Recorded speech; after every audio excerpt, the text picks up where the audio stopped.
activar sus cámaras para poder hacer la captura de GTI y empezamos.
Gracias.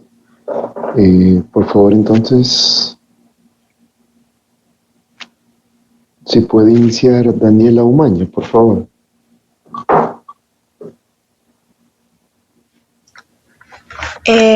Buenos días, doctor y compañeros. Nosotros somos el grupo número 3 y nos tocó el tema de insuficiencia cardíaca. Siguiente, por favor. Como objetivos tenemos definir la insuficiencia cardíaca. Como objetivo 2, conocer sobre la epidemiología de la insuficiencia cardíaca. Objetivo 3, determinar la etiología de la insuficiencia cardíaca, causas subyacentes y desencadenantes. Explicar la fisiopatología de la insuficiencia cardíaca. Describir los mecanismos básicos de la insuficiencia cardíaca. Mencionar las manifestaciones clínicas de la insuficiencia cardíaca. Objetivo 7, conocer la clasificación funcional de la insuficiencia cardíaca congestiva. El 8, exponer los exámenes de laboratorio y gabinete. Y el 9, explicar el tratamiento de la insuficiencia cardíaca. Siguiente, por favor. Objetivo 1, definir la insuficiencia cardíaca.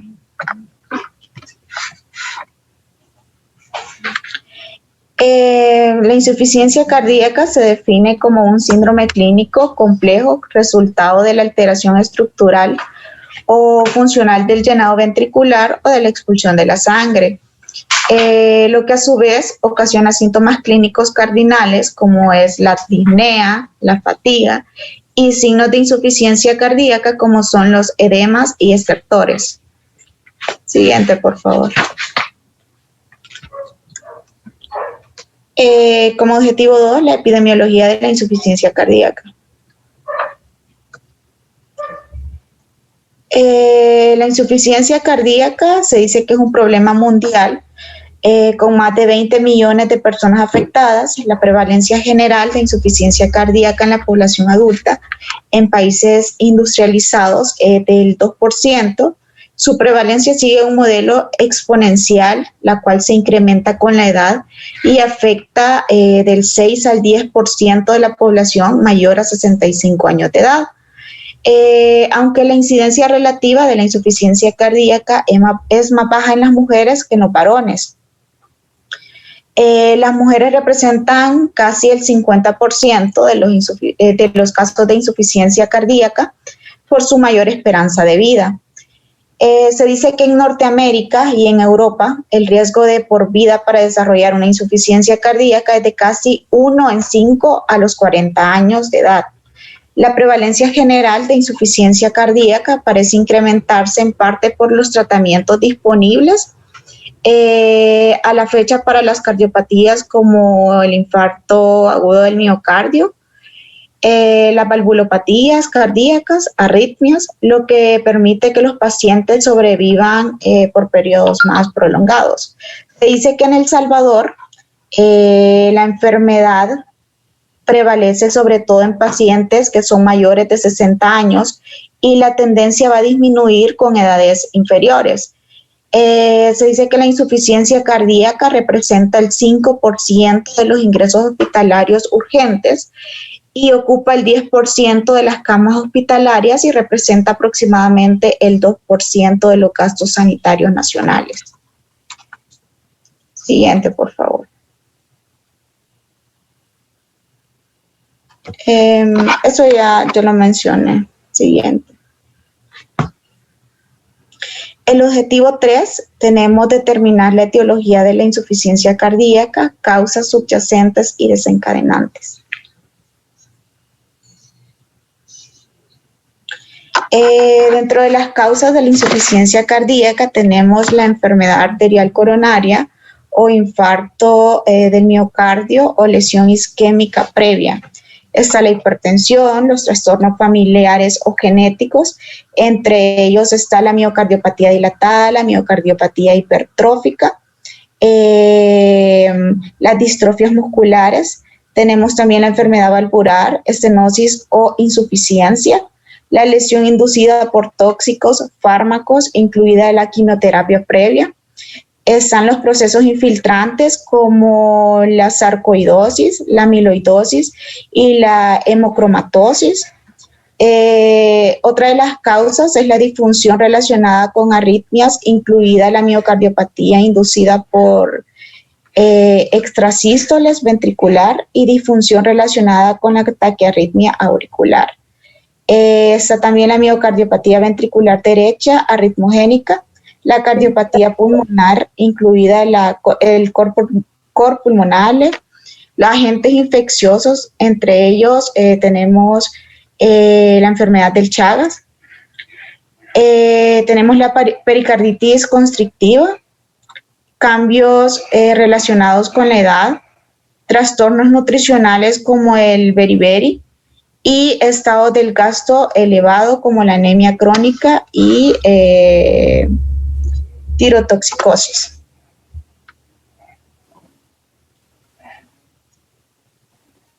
Siguiente, por favor. Como objetivo 4 tenemos explicar la fisiopatología de la insuficiencia cardíaca.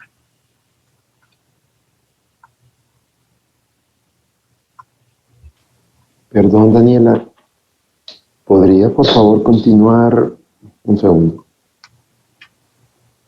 Está bien, doctor. ¿Podría por favor continuar María José Santana? Sí, doctor. Gracias. En cuanto a la fisiopatología, van a existir distintos factores que van a contribuir al desarrollo biopatológico y la progresión de la insuficiencia. En esto, un incremento de la carga hemodinámica va a causar una falta de adaptación reguladora de las vías neurohormonales, que van a reducir la contractilidad intrínseca muscular y en parte también debido al remodelador ventricular. Por otro lado, la fibrosis de sustitución después de una lesión miocárdica, ya sea por un infarto, por alguna exposición a toxinas o la activación del sistema renina-angiotensina, va a incrementar el contenido del tejido conectivo y de por sí también impide la función del bombeo normal. También el mecanismo fisiopatológico de la insuficiencia con fracción de eyección preservada va a ser va a alterar también la estructura y la función miocárdica. También va a presentar anomalías vasculares, disfunción de órgano final y enfermedades concomitantes que estén interrelacionadas. En principio, la insuficiencia cardíaca con mantenimiento de la fracción, con la mantenimiento de la fracción de eyección, la disfunción diastólica es consecuencia del aumento de la rigidez ventricular izquierda, por hipertrofia y por fibrosis intersticial, así como también la relajación anómala del ventrículo izquierdo por disfunción del ciclo del calcio. Aunque también van a existir causas potenciales de insuficiencia cardíaca con mantenimiento de la fracción con un mantenimiento de la fracción de eyección. En esto la mayoría de pacientes van a presentar una hipertensión en curso o pasada, también una hipertrofia y una fibrosis del ventrículo izquierdo, resultantes de del aumento de la rigidez de la cavidad. También la cardiopatía isquémica puede contribuir a la insuficiencia cardíaca, siempre con mantenimiento de la fracción de eyección, pero debido a la fibrosis subendocárdica o como resultado de la disfunción isquémica intermitente.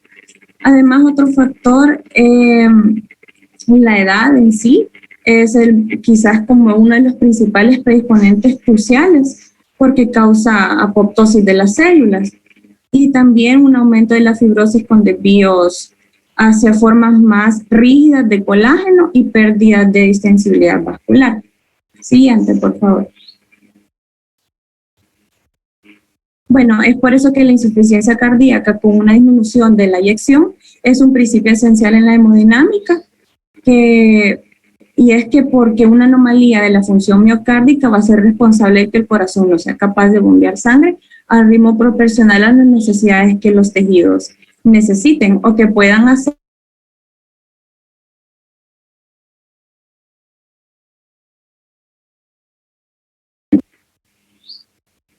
Siguiente, por favor. Bueno, toda lesión del miocardio que se viene hablando anteriormente va a ocasionar una disminución del gasto cardíaco.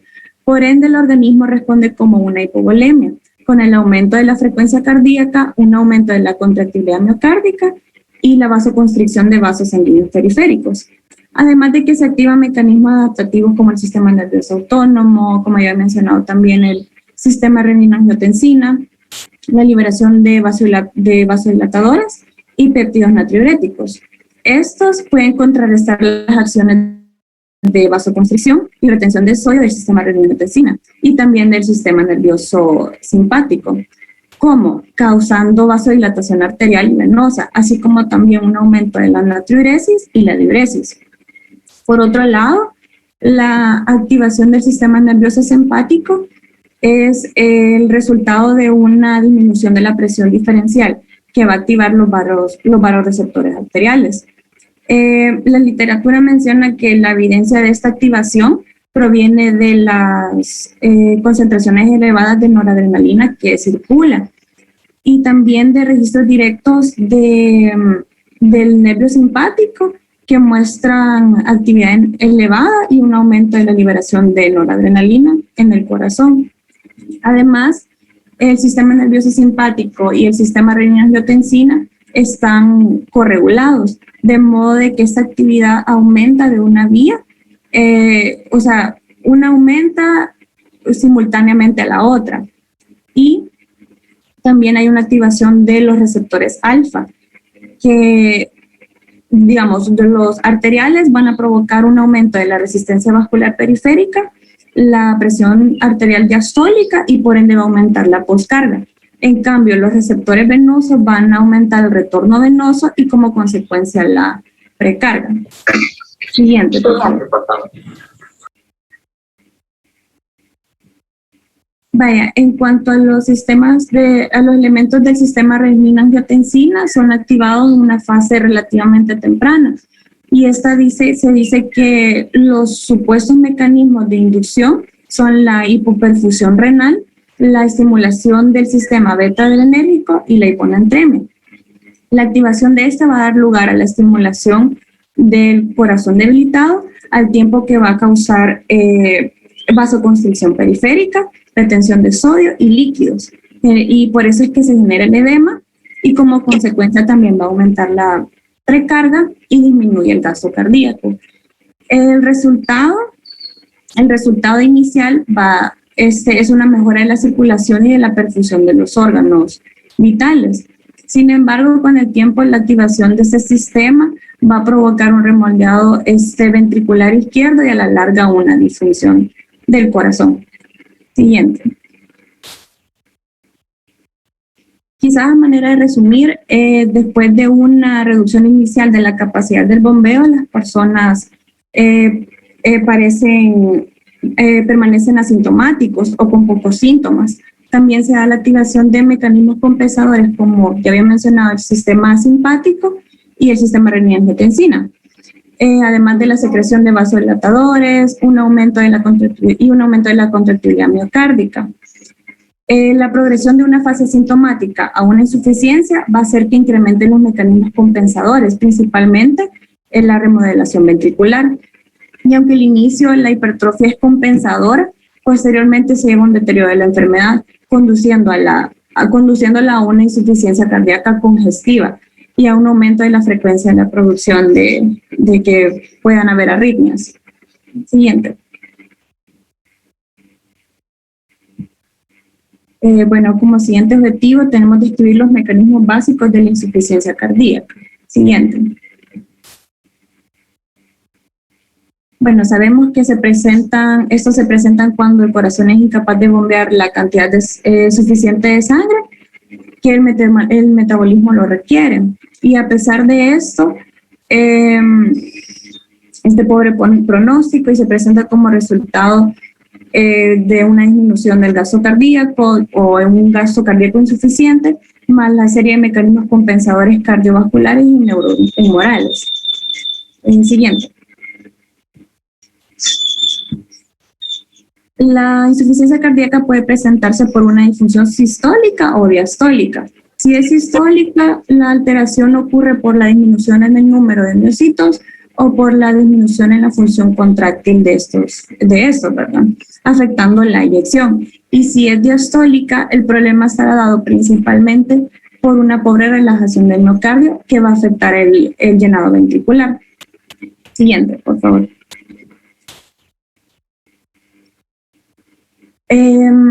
La fisiopatología en sí de la insuficiencia cardíaca menciona en la literatura que ha sido estudiada como una serie de mecanismos reflejos tales como la activación adrenérgica y la del sistema renina-angiotensina, que se desencadena ante una disminución de la presión arterial y que a la vez promueven un incremento de las resistencias vasculares periféricas y en la poscarga, recalcando que en respuesta de un gasto cardíaco insuficiente se va a activar la serie de mecanismos neuroendocrinos sistémicos que posteriormente conducen al deterioro del cuadro clínico, como por ejemplo el sistema nervioso simpático y el sistema renina-angiotensina, que ya los he mencionado anteriormente, los cuales terminan produciendo daño endotelial y un incremento de radicales libres, también de la apoptosis, una fibrosis cardíaca, igual la generación de arritmias. Siguiente.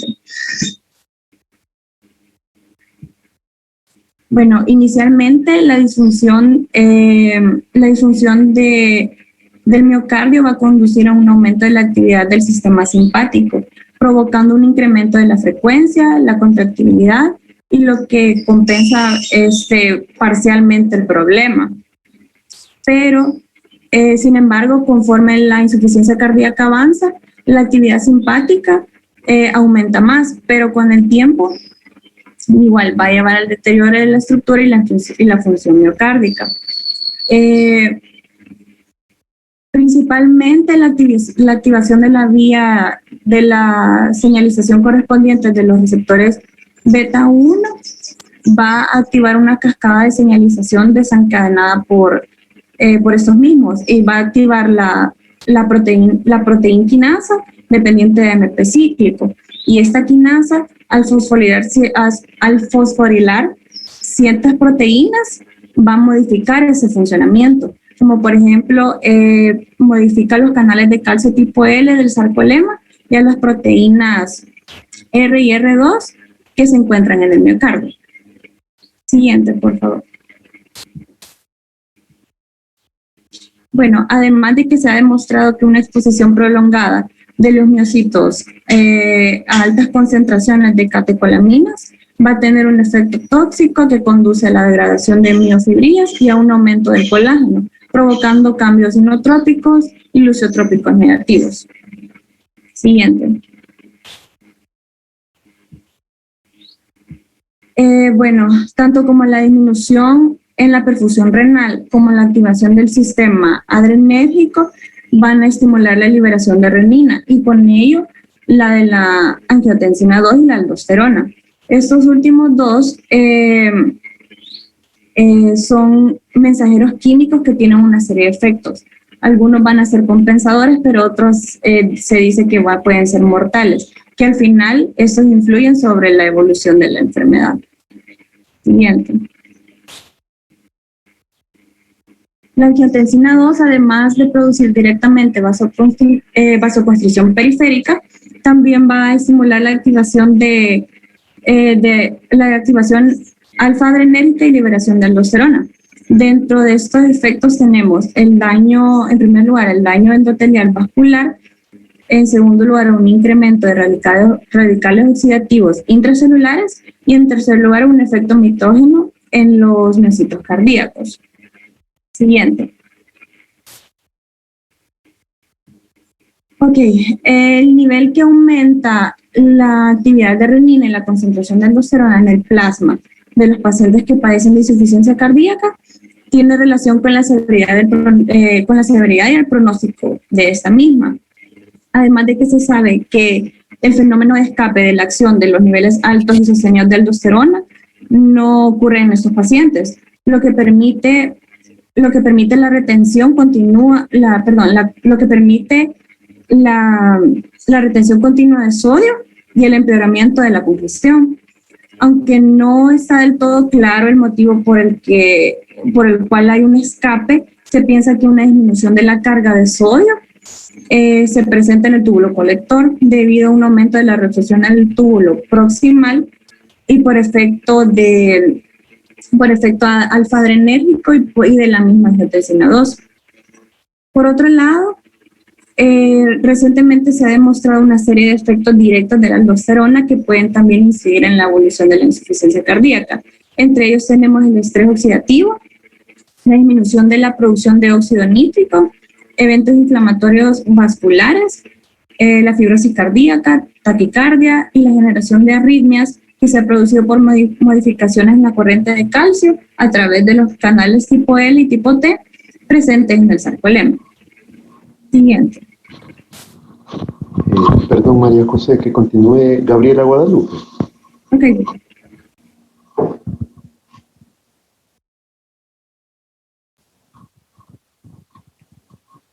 Ok. Vale. Ok, me quedo pendiente entonces. Que continúe entonces José Roberto Yala. Ok. Las alteraciones electrofisiológicas. Bueno, la mitad de las muertes de ICC son causadas por el ataque cardioventricular, como había dicho mi compañera, y que el 80% de los pacientes por IC sistólica presentan este tipo de arritmias. La duración de potencial de acción en los miocitos del corazón en la insuficiencia cardíaca está prolongada debido principalmente a una reducción de corrientes de potasio durante la primera fase. Por otro lado, las corrientes de calcio de tipo L y de tipo T se ven alteradas, lo que se ha asociado al hiperaldosteronismo que se presenta en el ICC. Esos cambios de corrientes iónicas en los miocitos serían parcialmente responsables de una mayor probabilidad en la generación de arritmias. Las arritmias cardíacas, también las muertes súbitas, esos son por la activación de la rinodina, que permite la mayor salida de calcio en el retículo sarcoplásmico, y que eso va a favorecer a generar despolarizaciones tardías, y que se ha demostrado que hay medicamentos que la disminuyen. Siguiente.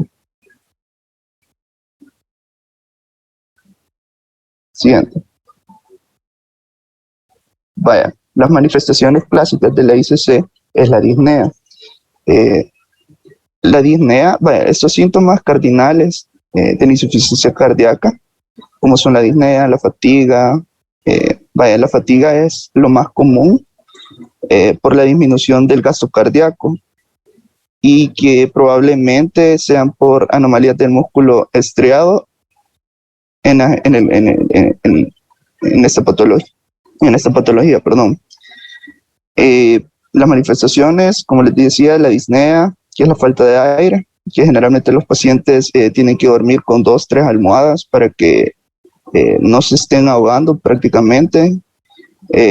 La fatiga, la respiración de Cheyne-Stokes, la disnea paroxística nocturna, que es lo que les digo, que en la noche ellos se despiertan por la insuficiencia, por no poder respirar bien. Pueden desarrollar edema pulmonar agudo y ortopnea. Siguiente.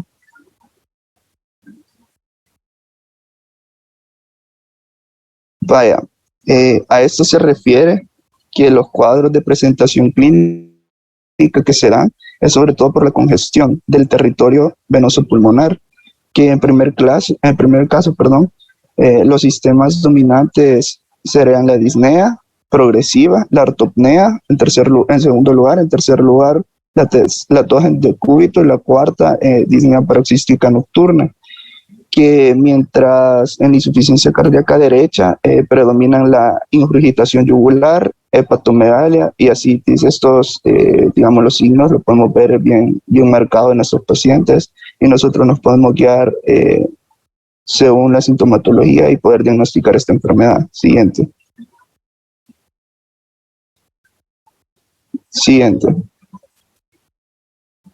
Vaya, según la clasificación de New York Heart Association, dice que nosotros vamos a poder clasificar al paciente siempre preguntando, haciendo una buena anamnesis y haciéndole preguntas no tan, hacerlo más interactivo con el paciente para que coopere más y nosotros podamos llegar a un diagnóstico certero. Vaya, como les estaba diciendo, la New York Heart Association nos da esta clase funcional, que nosotros vamos a clasificarlos en 4 parámetros: clase 1, clase 2, clase 3 y clase 4. Vaya, la clase 1, el paciente puede estar sin limitación en la actividad física. La actividad física ordinaria no causa fatiga excesiva, palpitaciones o disnea. La 2 es una ligera limitación en la actividad física.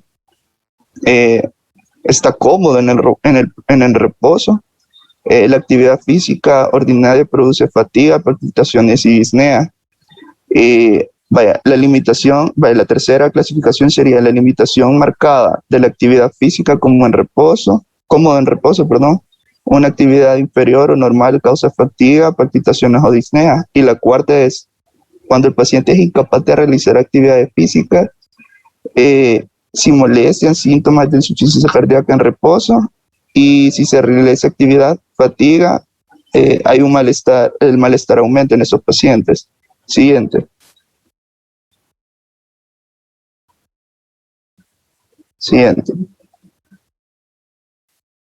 Vaya. Como todos sabemos, para todas las enfermedades siempre van a haber exámenes de laboratorio en el que nosotros nos podemos guiar para ir cerrando el caso de insuficiencia cardíaca, complementando con una buena anamnesis, ocupando la clasificación que les expuse y obviamente los síntomas y los signos del paciente que presente. Vaya, el diagnóstico de la insuficiencia se vuelve sencillo cuando los pacientes presentan signos y síntomas clásicos que para nosotros no pueden ser específicos ni sensibles, por lo que nosotros recomendamos, lo que nos recomienda la literatura es que nosotros ocupemos las pruebas de laboratorio. En este caso serían hemograma completo, análisis de orina, prueba de función renal, electrolitos séricos, glucosa, perfil lipídico, perfil hepático, péptidos natriuréticos y troponinas. Siguiente. Vaya, los exámenes de gabinete, la radiografía no puede faltar, pues, porque puede haber hipertrofia del ventrículo.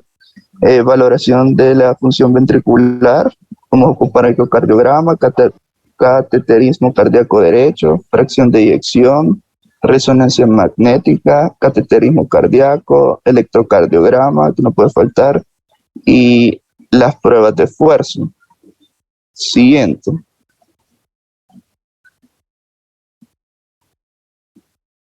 Vaya, la radiografía, de tórax. Aquí podemos ver en las imágenes que se puede presentar cardiomegalia, hipertensión venosa pulmonar y edema pulmonar.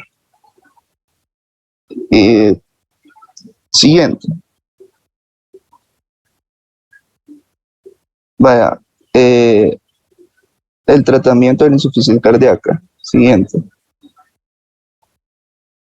Vaya. Los fármacos que se utilizan se pueden ocupar por diferentes vías, pueden ser parenterales, antiarrítmicos y anticoagulantes. Vaya, los vasodilatadores, estos son recomendados para estabilizar la insuficiencia cardíaca descompensada. Se debe reservar para los pacientes con insuficiencia cardíaca que responden a estos fármacos orales. Los fármacos parenterales deben iniciarse en dosis bajas, ajustarlos hasta conseguir un efecto hemodinámico deseado. En los vasodilatadores nosotros podemos ocupar nitroprusiato, el sódico, que es un vasodilatador arterial directo con propiedades vasodilatadoras, que son menos potentes. Su efecto predominante es la reducción de la postcarga y resulta especialmente eficaz en los pacientes con insuficiencia.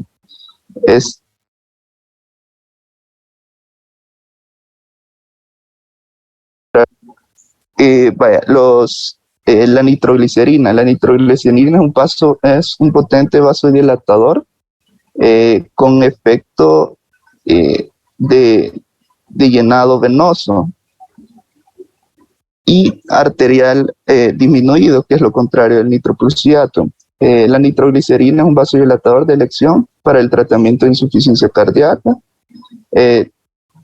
o una angina inestable. Los antiarrítmicos. Los antiarrítmicos podemos decir que es la nofetilida, amidabrona y satalol. Los anticoagulantes, esos tres. Siguiente.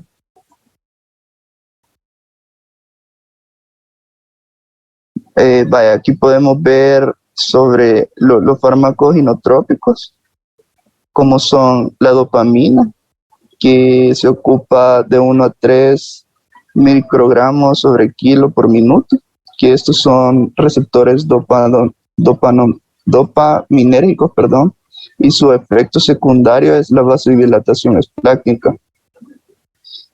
También lo podemos ocupar de 2 a 8, de 7 a 10, que de 2 a 8 microgramos sobre kilo por minuto.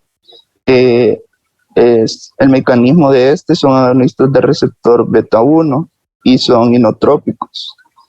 De 7 a 10 microgramos sobre kilo minuto son agonistas del receptor alfa. La epinefrina es de 0.05 a 1 microgramos sobre kilo minuto, y que hay que irlo ajustando para lograr una presión arterial media deseada. Y se puede ajustar a dosis de 10 a 15 minutos de 0.05 a 0.2 microgramos por minuto, hasta alcanzar una presión arterial deseada. B1, los mecanismos son estos. La mitronona, que es de 50 microgramos sobre kilo en bolo intravenoso en 10 minutos de 0.375 a 0.75. Siguiente.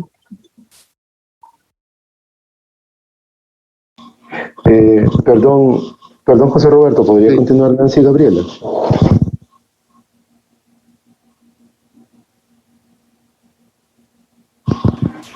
Sí, doctor.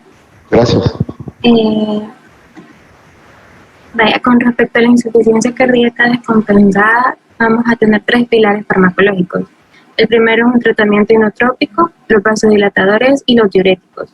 El tratamiento inotrópico se va a utilizar principalmente en aquellos pacientes que presenten hipotensión o hipoperfusión de órganos blancos, llámese esto cerebro, corazón, y dentro de esto vamos a tener la dobutamina, la milodidona y otros, ¿verdad?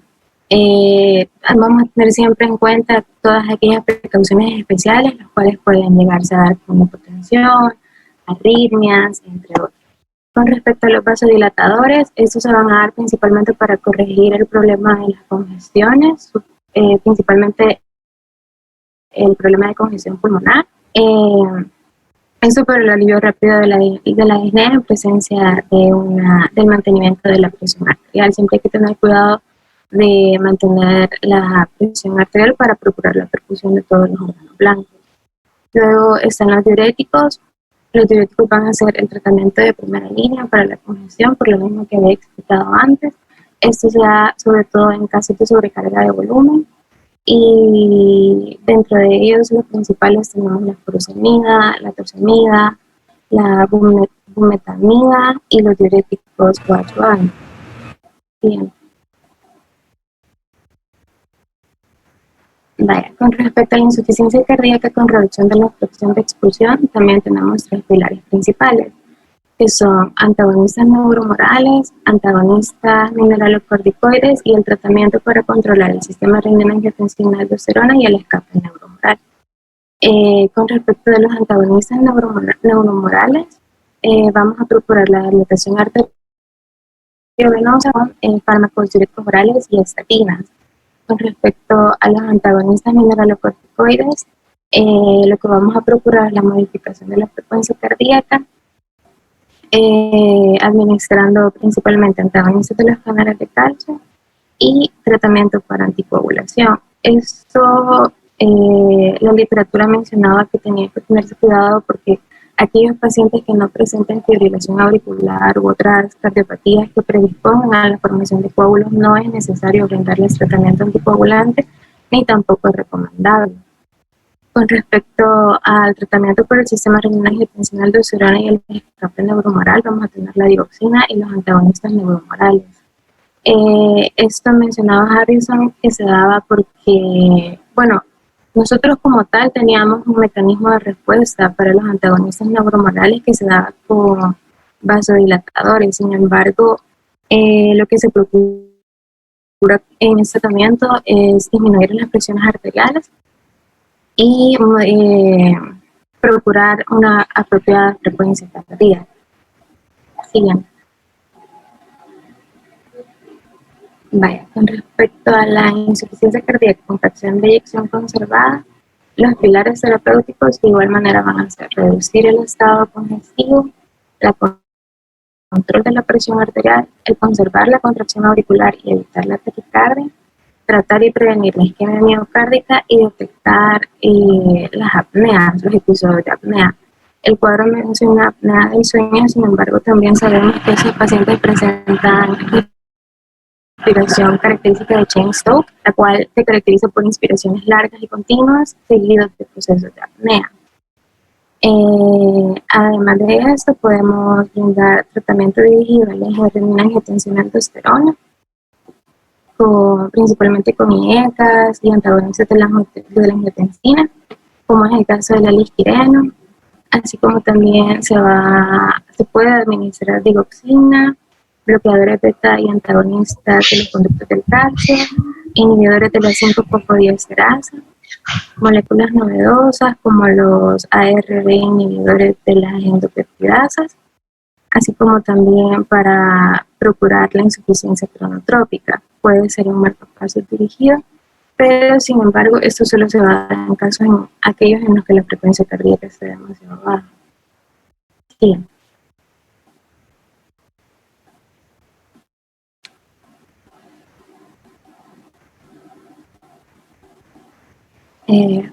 Con respecto al tratamiento no farmacológico, tenemos la revascularización coronaria, esto en aquellos casos de que se hayan dado una insuficiencia cardíaca por un infarto al miocardio o por otras patologías cardíacas. También se puede dar el tratamiento de resincronización cardíaca, la colocación de cardioversión por un implante o la contrapulsación con valor intraaórtico. Esto se va a dar principalmente en aquellos pacientes en los cuales la causa de la insuficiencia cardíaca sea una cardiopatía de base, para así poder mejorar el funcionamiento del corazón y por lo tanto disminuir los síntomas de insuficiencia cardíaca.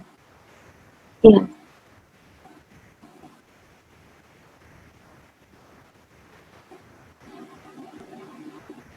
También tenemos tratamientos quirúrgicos en los cuales se puede dar una cirugía de derivación arterial coronaria, restablecimiento ventricular quirúrgico. Esto mencionaban que se hacía con el fin de mejorar el funcionamiento ventricular.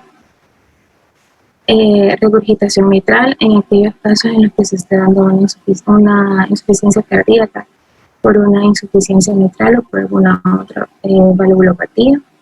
Dispositivos de soporte ventricular, los cuales pueden ser temporales o larga duración, y finalmente un trasplante cardíaco. Bien.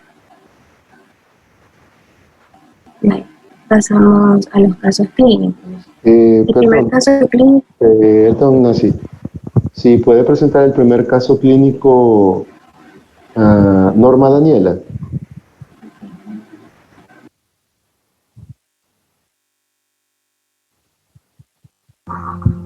Ok. Norma, ¿me escuchas? Sí, por favor, Sí. Gracias. Marcos, un estudiante de economía y deportista de 24 años de edad, consulta a su médico clínico por presentar disnea progresiva en los últimos 10 días.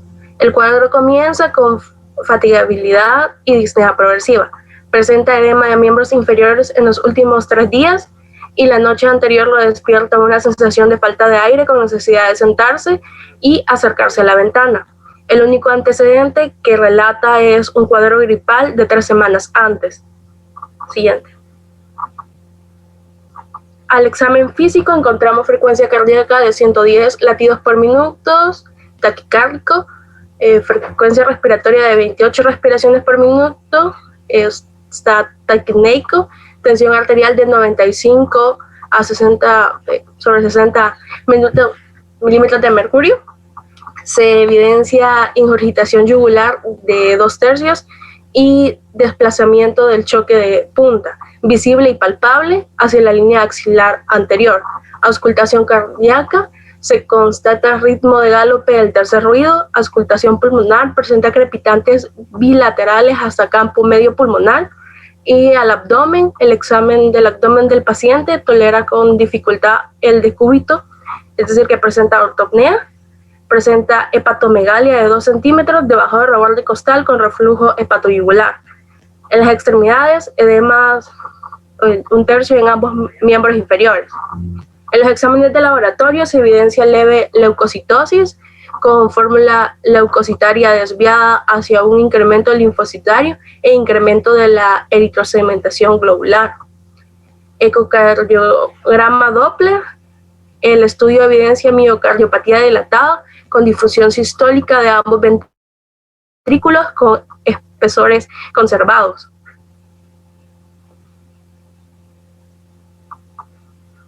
Siguiente.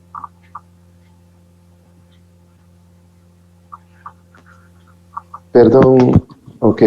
¿Comentarios en relación a este caso clínico?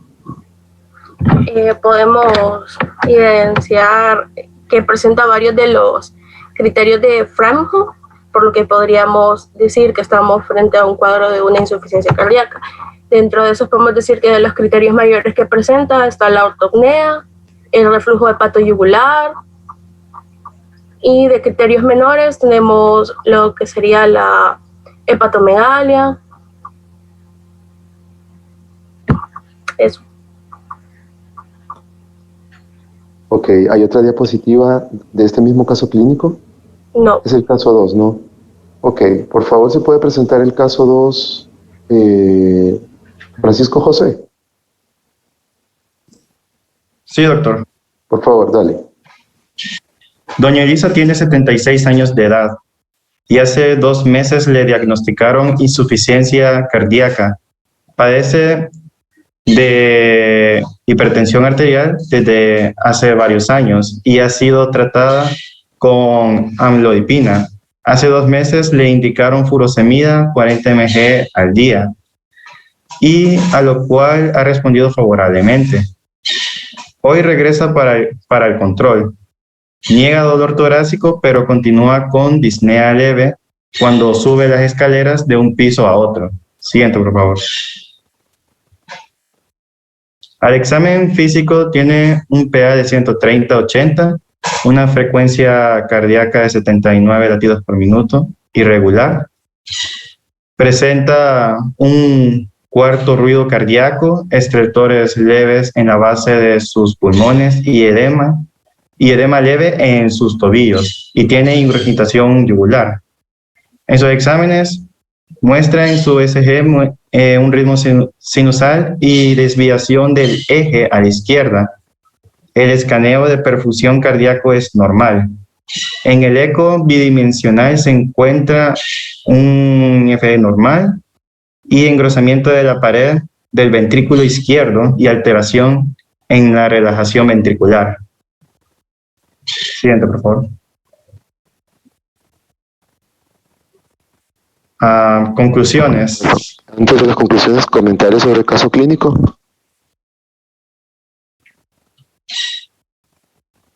Pues podemos ver que presenta un cuarto ruido cardíaco y estertores leves en la base de sus pulmones. También ya presenta edema leve en sus tobillos.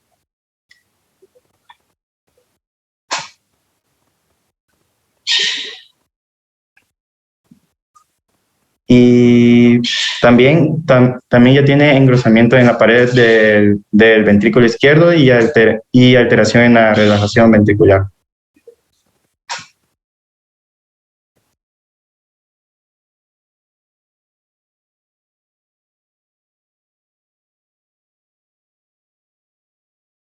¿Algo más? Si no, pasamos a las conclusiones. Doctor, que probablemente puede ser una insuficiencia cardíaca por su hipertensión crónica. De hecho, sí, ya vamos a hablar sobre eso. ¿Algo más? Bueno, si no, ponemos las conclusiones, por favor.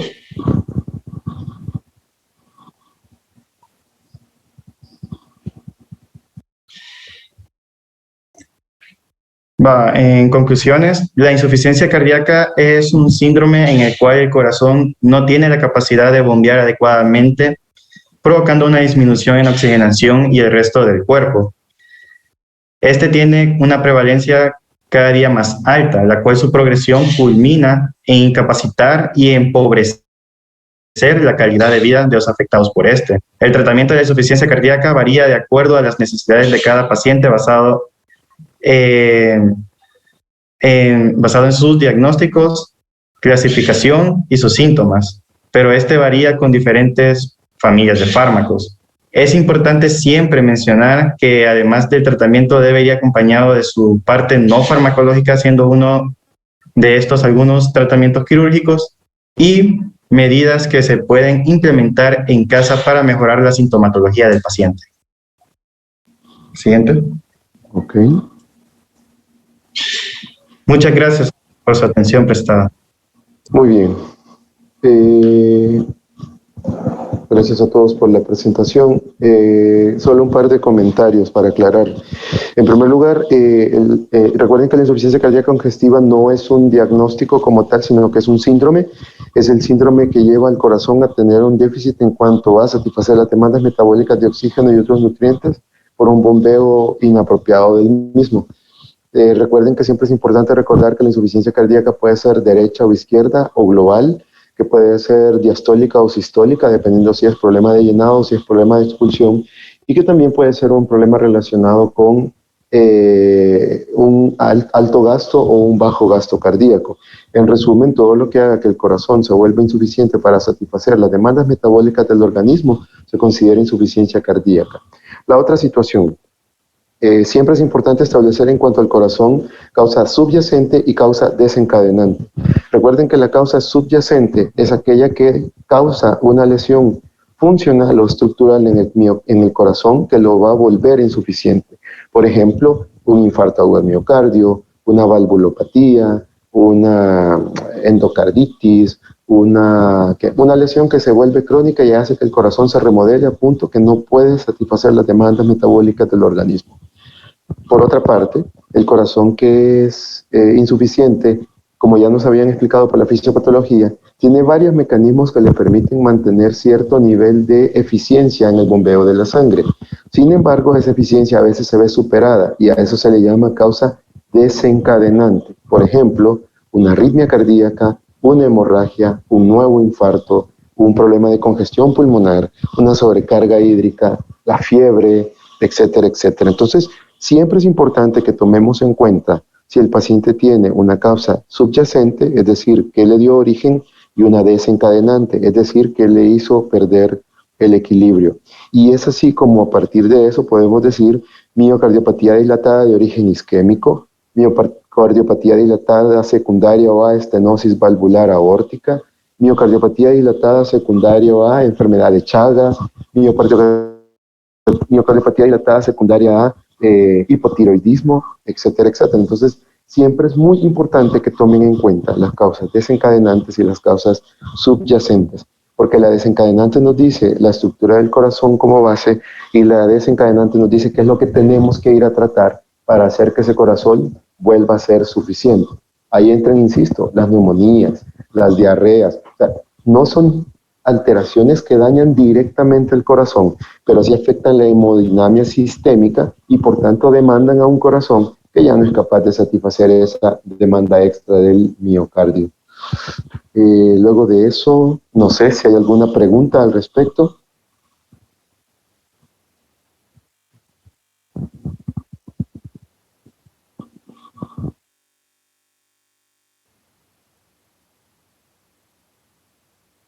Lo que pasa es que más que la arritmia, el deterioro del corazón se da por esa fase de llenado, prellenado, elongación, cambio de la pared ventricular, que hace que se vaya volviendo o más grueso o dilatado.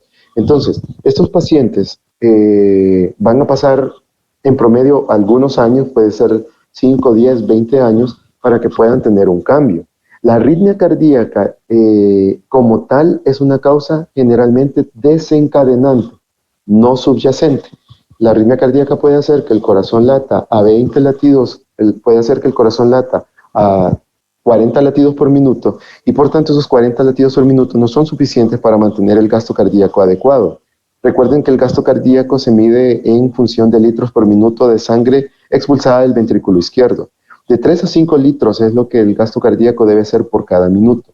Si un paciente tiene una frecuencia cardíaca abajo de 40, la cantidad de sangre que llega al organismo es mucho menor y por tanto se vuelve insuficiente. Si un corazón late a 140, 160, 200, 240 latidos por minuto, recuerden que el tiempo cardíaco que se reduce es la diástole ventricular. Por tanto, no hay un llenado adecuado y por tanto el volumen minuto expelido del ventrículo izquierdo va a ser menor. El resultado también es un corazón insuficiente. Entonces, la arritmia cardíaca más que una causa subyacente es quizás manifestación de la causa subyacente, por ejemplo, un infarto agudo al miocardio, una cardiopatía chagásica, entre otras, y se vuelve causa desencadenante. Por eso es que estos pacientes, por ejemplo, los que tienen un ritmo cardíaco bajo, necesitan cronotrópicos positivos o la colocación de un marcapaso, y los pacientes que tienen una arritmia elevada a más de 260 y que tiene signos de gasto cardíaco, necesitan una cardioversión eléctrica sincronizada. En el caso de las sed supraventriculares, las taquicardias ventriculares y las fibrilaciones ventriculares son cardioversión no sincronizada. Esto lo vamos a ver cuando discutamos un poco sobre arritmias cardíacas, ¿sí? Ok. ¿Más preguntas? Yo tengo una duda, doctor. Es como una inquietud. Estaba viendo de que en algunos casos era necesario administrar al paciente fármacos que tuvieran un efecto cronotrópico o inotrópico, como digamos la dobutamina. Pero no sé porque también estaba viendo de que en algunos casos cuando se engruesa el ventrículo izquierdo hay ciertos problemas para evitan la relajación y el llenado diastólico. Entonces, no sé en qué casos se podrían utilizar. Básicamente, cuando necesitas un cronotrópico o un inotrópico negativo, es si estás teniendo problemas de ritmo o si estás teniendo de contracción. Digoxina es un cronotrópico negativo, inotrópico positivo. Aumenta la contractibilidad miocárdica y disminuye el ritmo cardíaco.